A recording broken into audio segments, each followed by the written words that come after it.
im Staat Washington ist überall Wildnis- und Outdoor-Feeling geboten. Man muss nicht zwingend Nationalparks besuchen, auch wenn diese natürlich noch mehr Highlights bieten.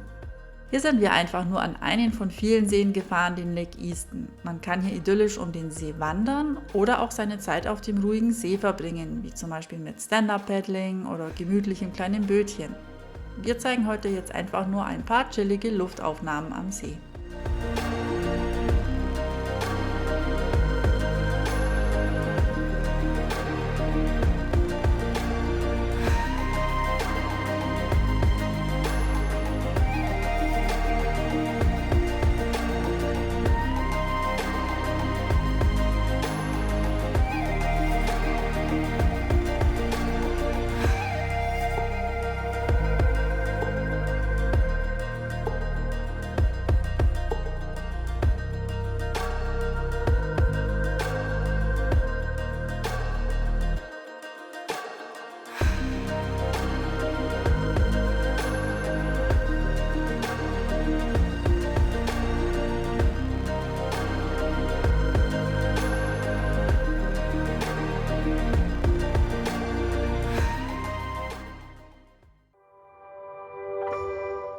Suncadia.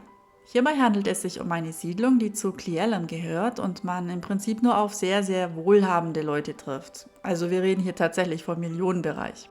Gerne hätten wir die Villen dort zeigen wollen, aber wir respektieren natürlich die Privatsphäre. Und so biken wir zur Lounge hoch, eine Art Resort, und zeigen wieder ein paar Luftaufnahmen der Bike- und Hike-Gegend.